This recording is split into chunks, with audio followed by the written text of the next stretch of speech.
이 시간에는 요한복음 14장 1절로 7절의 말씀을 본문으로 하여 천국 거처에 관한 약속이라는 제목으로 은혜를 나누겠습니다. 본문은 천국 거처 예배에 대한 주님의 약속의 말씀입니다. 당시 제자들은 예수께로부터 들은 가룟 유다의 배반 예고, 또한 예수 자신의 부활 승천에 대한 암시적 예고, 베드로의 예수 부인 예고 등으로 염려와 불안 가운데 소망을 잃고 있었습니다. 당시 제자들의 마음에는 근심이라는 것이 마치 본드로 붙여 놓았듯이 그 근심이 마음 가운데 깊이 자리 잡고 있었습니다. 여러분, 마음은 평안과 붙어야지 근심과 붙으면 안 됩니다. 그래서 주님은 제자들의 마음에 붙어있는 근심을 제거해 주시려고 본문의 내용으로 위로해 주시고 계시는 것입니다. 그러므로 본문은 최고의 위로로 표현되는 본문입니다. 참고로 구약의 최고의 위로의 말씀은 이사야서 41장 10절인데 거기에 보면 두려워 말라 내가 너와 함께 함이니라, 놀라지 말라 나는 내 하나님이 됨이니라, 내가 너를 굳세게 하리라, 참으로 너를 도와주리라, 참으로 나의 의로운 오른손으로 너를 붙들리라 라는 말씀이 이사야 41장 10절에 기록되어 있는 것입니다. 그러므로 구약에도 위로의 말씀이 기록되어 있고 신약에도 위로의 말씀이 기록되어 있는 것입니다. 여러분, 우리가 하루를 살아가면서 우리의 기도와 하나님의 위로가 내려온다면 우리는 하루를 거뜬하게 살아갈 수 있는 것입니다. 이 땅에 어려움만 있는 것이 아니고 하나님께로부터 내려오는 위로가 있다는 사실을 기억할 때 우리는 힘이 날 수밖에 없는 것이지. 예수님께서는 이제 제자들 곁을 떠나셔야 하고 제자들은 지상에서 핍박과 환난 가운데 복음 전파의 사명을 감당해야만 했습니다. 그런데 그들의 마음을 꼭 붙잡고 있는 것이 있었는데 그것이 뭐였었느냐? 근심이었다는 것이지요. 여러분, 신앙의 위기가 어느 때에 오는 줄 아십니까? 마음의 근심이 깊이 자리 잡고 있을 때입니다. 이때가 바로 마음이 흔들릴 때인데, 그래서 마음이 흔들리면 근심이란 놈이 자리 잡은 줄로 알아야 돼요. 이게 점검표예요. 우리는 늘 신앙을 점검하고 살아야 되잖아요. 마음이 흔들리는 자에게는 평안함과 더불어 성숙한 신앙의 열매를 기대할 수가 없습니다. 그러면 마음을 근심으로부터 멀어지게 하고 마음에 붙어있는 근심들을 제거할 수 있는 방안이 무엇이냐? 첫째, 하나님과 예수님을 믿는 것입니다. 이것이야말로 마음에 엄습해오고 이미 붙어있는 근심들을 해결할 유일한 방편입니다. 예수님은 하나님을 믿어야 하듯이 자신도 믿어야 한다고 말씀하셨습니다. 여기 믿음은 현재 명령형으로 잠시도 쉼없이 지속적인 믿음을 가져야 한다는 의미입니다. 이같이 지속적인 믿음을 갖는 것이야말로 모든 근심을 근원적으로 몰아내고 극복하는 방법이라는 것이지요. 주님은 말씀대로 살고자 하는 자와 믿음을 쓰고 살려고 하는 자를 주목하고 계세요. 주님은 사마리아가 타락했을 때 빌립을 주목하고 계시다가 글을 쓰셨는데 글을 쓰신 이유는 그가 믿음과 말씀으로 준비되어 있었기 때문입니다. 또한 주님은 이디오피아 여왕 간다게의 내시를 주목하고 계셨는데 이도 그가 말씀을 사모하며 주님을 만나고자 하는 믿음이 있었기 때문입니다. 하나님은 이렇게 말씀을 사모하며 믿음을 가진 자에게 관심을 갖고 계세요. 그러므로 주님의 관심을 끄는 데 있어서 말씀과 믿음은 필수적입니다. 그러면 믿음이 뭐냐 이 말이에요. 믿음은 주님과 묶여있고 주님과 연합된 상태를 믿음이라고 말하고, 그리고 하나님은 살아계신 분이다. 죽은 자의 하나님이 아니다. 그분은 현재 실존하고 계신 분이다. 이걸 믿는 것이 믿음이고, 그리고 그분을 찾는 자들에게 상 주시는 심을 믿는 것이 믿음이라는 것이죠. 뿐만 아니라 더 나아가 주님을 자신의 구속주로 믿는 것이 곧 믿음이고 그분이 나를 천국으로 인도할 것이다. 이걸 믿는 것이 믿음이라는 것입니다. 두 번째, 천국에 거할 곳이 있음을 알아야 합니다. 예수님께서는 제자들에게 자신과 비록 헤어지더라도 영원한 하나님의 나라의 거처에서 다시 만날 것이라는 사실을 확인시켜 주심으로써 그들에게 위로와 소망을 주셨습니다. 여기서 왜 주님이 갑자기 천국의 거처에 대해 말씀하셨습니까? 이는 주님은 있다가도 없어질 이 땅에 소망을 두지 말고 영원한 하늘 거처에 소망을 두라는 것을 교훈하시기 위함이었습니다. 실제 제자들은 주님의 승천을 목격하고 성령 강림 이후 성령 충만을 경험하고 난 후 하늘 거처에 대한 확신을 가졌다는 것이에요. 오늘 여러분에게 천국의 그 거처에 대한 확신을 갖기를 주님 이름으로 축복합니다. 그 확신이 근심을 오지 않게 했으며 순교조차 두려워하지 않는 강한 신앙을 소유할 수 있게 한 것입니다.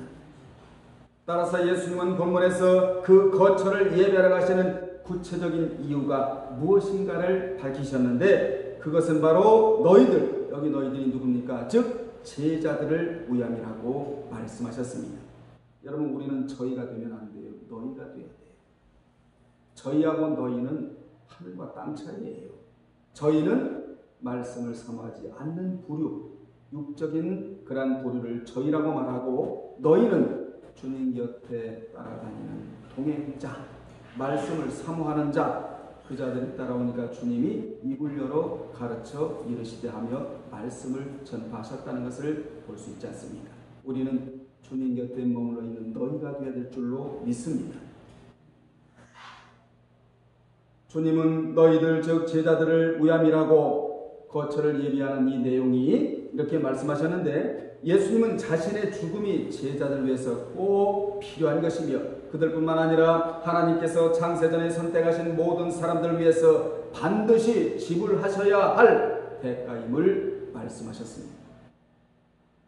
이 구원 얻은 자에게 영원히 거할 거처를 예비하는 일은 인간은 아무도 할 수가 없고 오직 예수 그리스도만이 하실 수 있다는 말씀이 사도행전 4장 12절에 나옵니다. 구원을 줄 이름은 주님밖에 없다는 것이지요. 사람은 구원할 수가 없다는 것입니다. 저도 여러분을 구원할 수가 없습니다. 하나님께서 구원시켜 놓은 자를 말씀으로 양육시키는 자가 목사이자 교사이지 목사가 여러분을 구원시킬 수는 없는 거예요. 그러므로 예수께서 죽으신 목적은 성도들이 들어가 살 영원한 거처를 예비하시려는 것 때문이었다는 것입니다. 주님은 하늘 거처를 예비하시기 위하여 이 땅을 반드시 떠나셔야만 했습니다. 주님이 가시고 성령께서 말씀을 갖고 내려오셨지 않습니까? 그래서 그분의 인도를 받고 우리는 살아야 되거든요.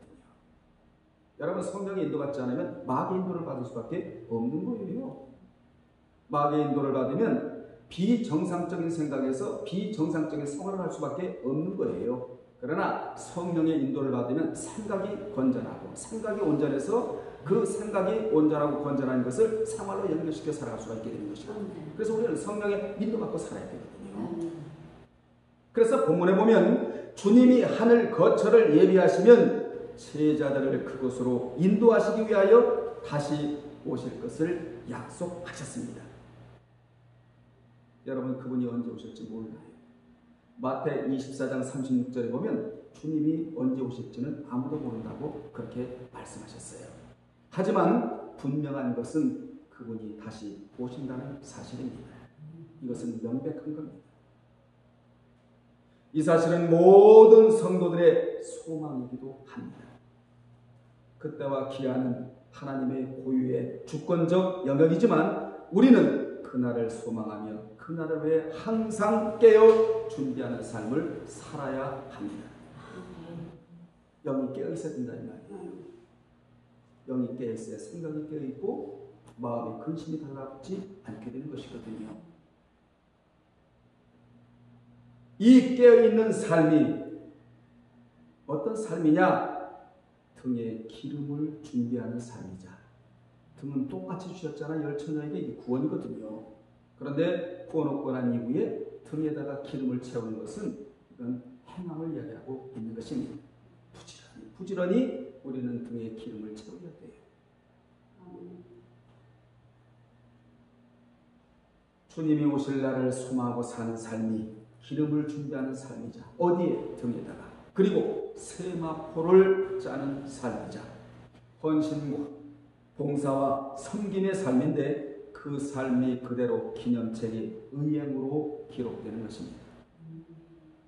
주님은 제자들이 장차 자신이 가는 곳을 알게 될 것이라고 말씀하셨습니다. 지금까지 제자들은 예수께서 가고자 하시는 길을 잘 알고 있지 않았습니다.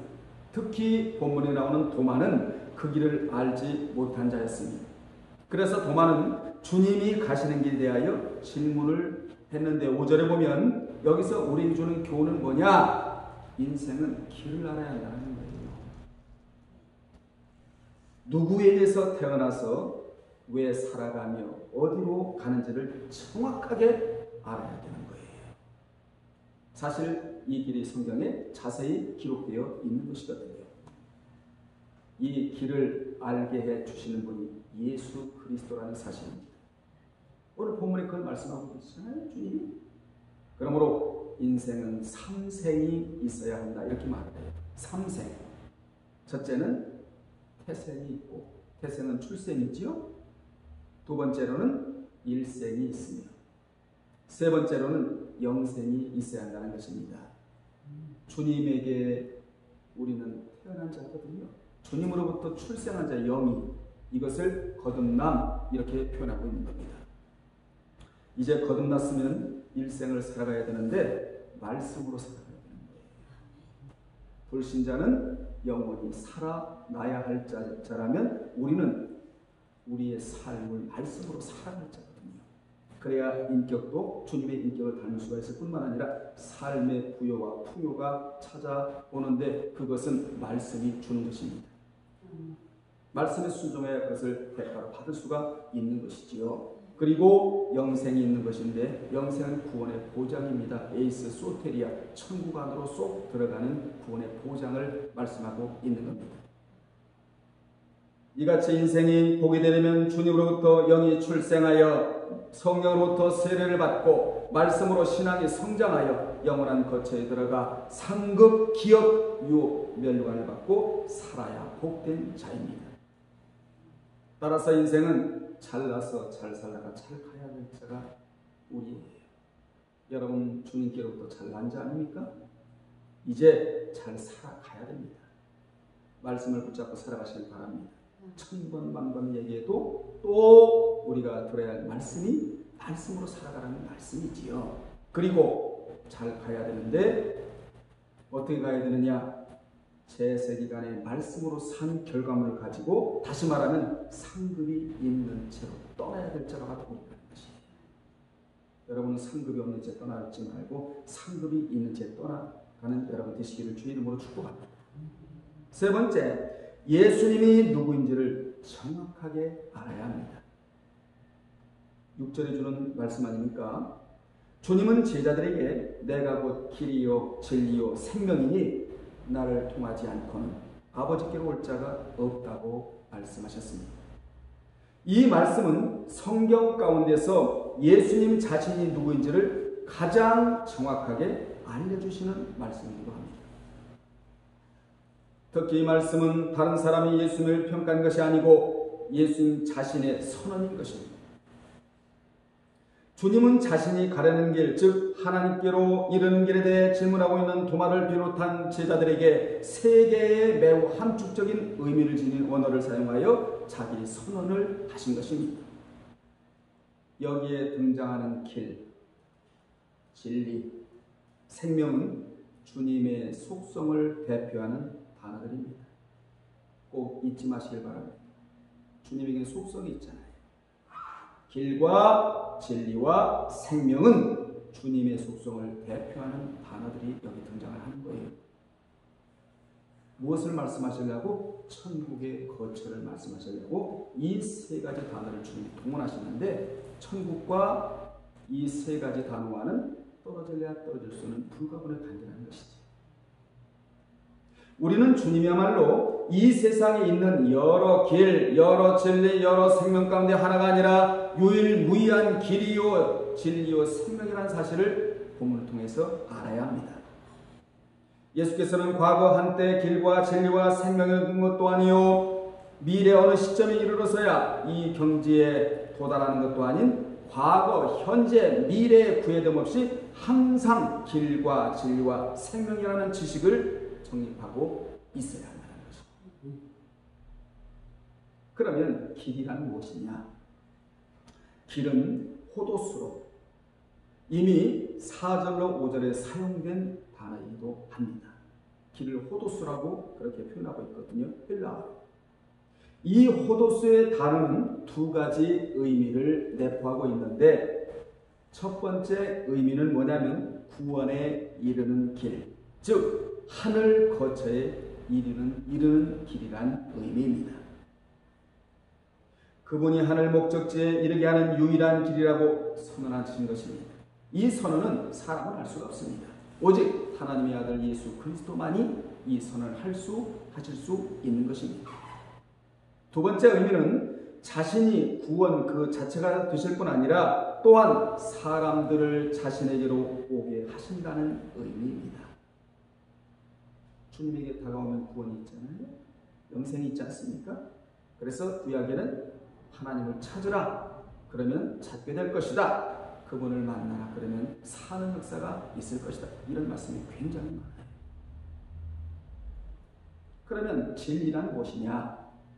진리란 바로 하나님 자신을 가리키기도 하고 하나님의 계시를 가리키기도 합니다. 시편 86편 11절과 시편 119편 30절에 이 내용이 자세히 기록되어 있습니다.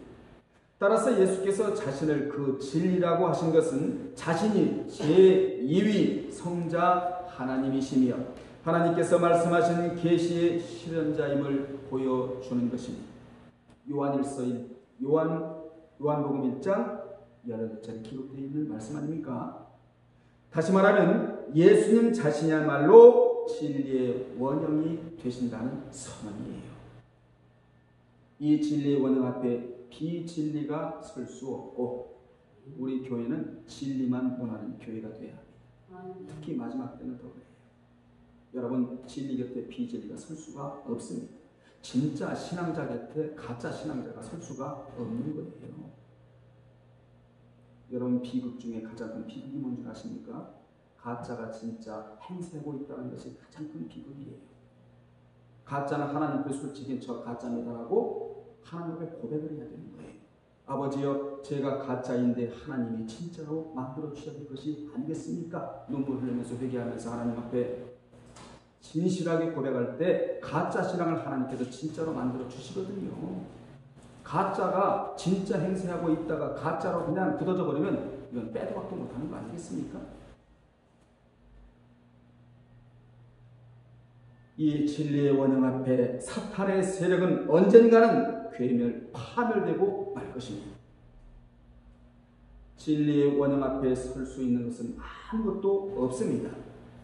우리는 그 진리를 바짝 따라야 그 진리가 보호해주는 삶을 살아갈 수 있다는 사실을 오늘 시간 믿으시기를 바랍니다.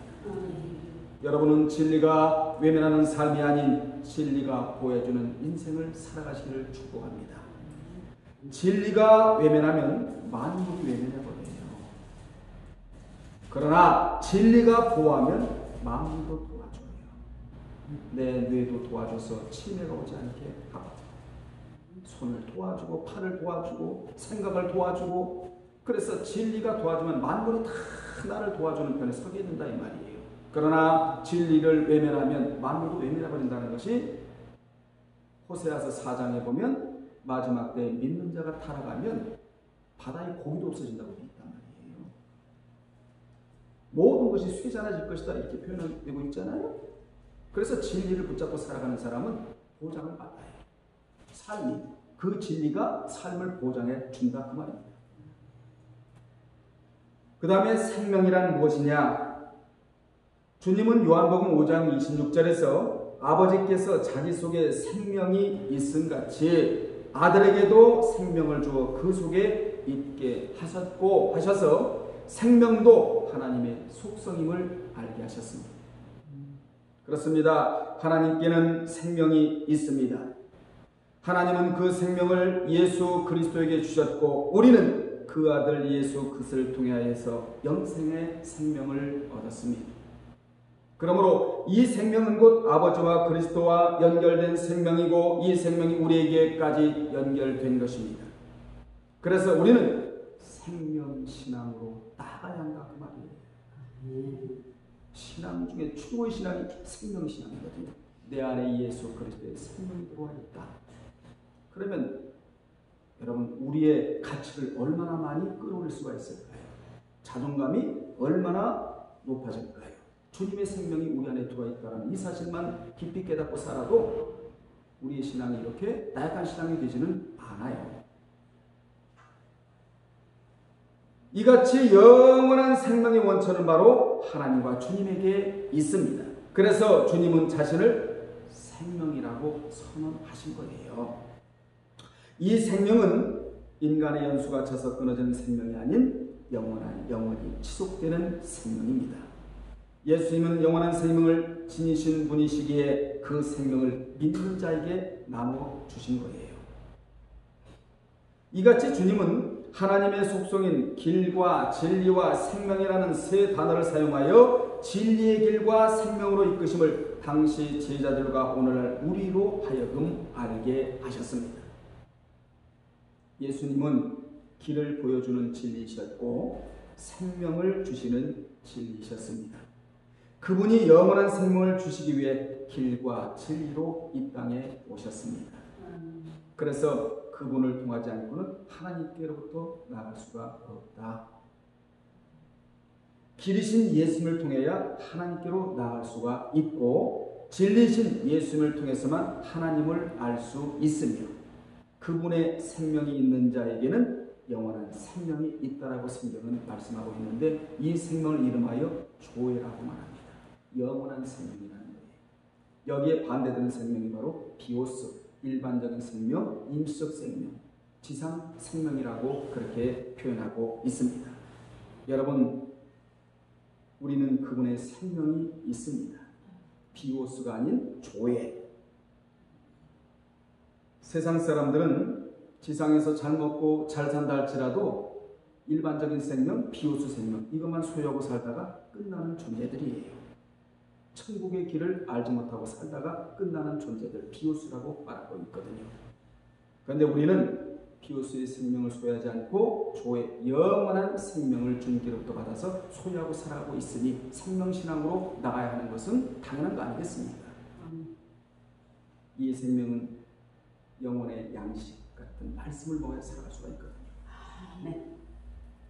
그러므로 예수 믿는 것은 다른 표현으로 길을 찾는 것이에요. 어두운 길이 아닌 빛의 길을 찾는 것입니다. 어두운 길을 찾았기에 어두운 곳으로 가고 빛의 길을 찾았기에 빛의 길로 가는 것은 당연한 것이 아니겠습니까? 빛의 길을 찾은 사람은 빛의 길로 가야 되는 것이고 어두운 길을 찾는 사람은 어두운 길로 가는 것이 당연한 거 아니겠습니까? 주님이 가신 길은 참 빛의 길이에요. 그분이 전하는 진리는 불변하며 그분이 주신 생명은 아까도 말씀드렸습니다만 비오스가 아닌 영원한 조의 생명이었던 것입니다. 세상에는 비오스의 생명을 소유한 자와 조의 생명을 소유한 자들이 공존하며 살고 있는 거예요. 그런데 성경에 보면 조의 생명을 가진 자를 위하여 비를 내려주시겠다는 것이에요. 그래서 불신자가 덕을 보고 사는 거예요. 조의 생명을 가진 자 때문에. 한 지역에 하나님께서 비를 내려주시는 것은 거기에 조의 생명들이 살아가기 때문에 하나님께서 비를 주신다는 것이에요. 우리가 하나님 뜻대로 잘 살면 비도 적당한 시기에 끌어내리는 자가 되는 것입니다. 엘리야처럼. 엘리야는 비도 끌어내리고 불도 끌어내는 자 아니겠습니까? 주님은 7절에서 이렇게 말씀하세요. 너희가 나를 알았더라면 내 아버지도 알았으리로다. 이제부터는 너희가 그를 알았고 또 보았느니라 라고 말씀하셨습니다. 주님은 제자들에게 나를 본 자는 이미 하나님을 본 것과 마찬가지란 의미로 말씀하셨습니다. 그러나 아직까지 제자들은 이를 분명하게 인식하지를 못했습니다. 예수께서는 제자들에게 하나님을 보여주시면서 오셨어요. 주님을 보면 하나님을 보게 되는 것이죠.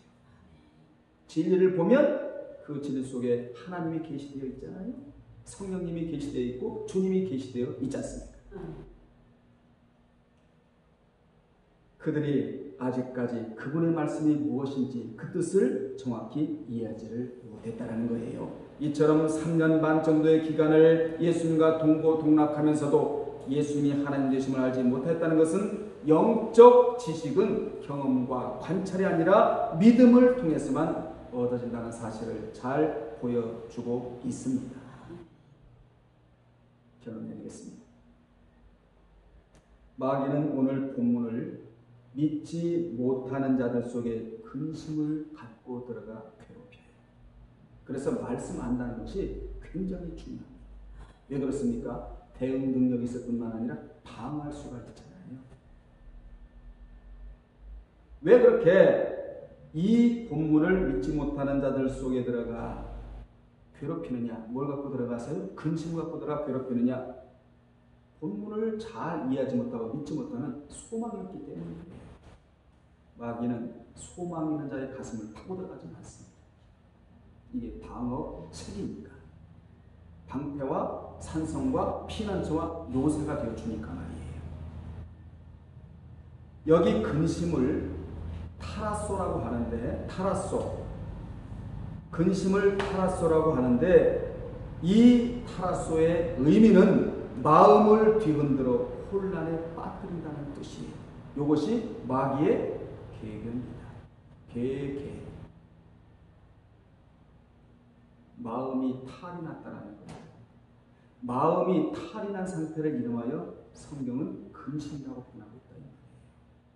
여러분, 배에 탈이 나면 음식을 먹지를 못해요. 마음에 탈이 나면 근심이 들어와 말씀을 먹지를 못합니다. 말씀에 대한 소화력도 떨어지게 되고 말이에요. 여러분은 절대로 마음에 탈이 나지 않기를 주님의 이름으로 축복합니다. 마음에 탈이 나면 신앙의 위기가 왔거든요. 그리고 신앙이 흔들려서 기우뚱기우뚱 될 수밖에 없는 거예요.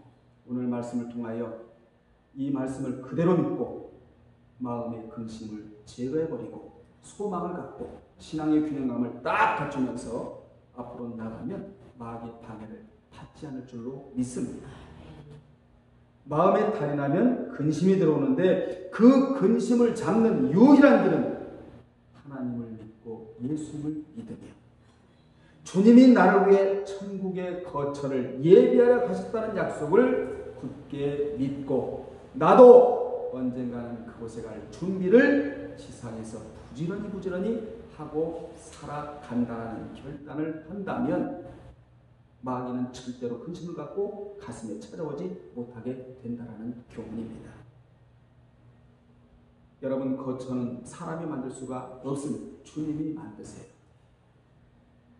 그러기에 나는 그 거처에 들여놓을 것을 부지런히 준비하면 되는 거예요. 이러한 지식이 있는 자에게 근심은 자리 잡을 수가 없습니다. 우리 모두 주님의 유일하신 길인 진리의 길, 그리고 영생의 길을 이탈하지 말고 앞만 보고 달려가는 여러분 되시기를 바랍니다. 절대로 근심이 마음에 붙어있지 말고 평안이 붙어있는 삶을 살아가시길 주님의 이름으로 축복합니다. 기도하겠습니다. 하나님 아버지, 오늘 귀한 말씀을 저희들로 하여금 듣게 하셔서 마음에 근심이 자리 잡지 아니하고 평안히 자리 잡을 수 있는 길을 열어주심을 감사드립니다. 생명신앙으로 나아가는 저희들이 되게 하시고 앞으로 주님 안에서 늘 낙을 누리고 소망 가운데 살게 하여 주옵소서. 예수님의 이름으로 기도합니다. 아멘.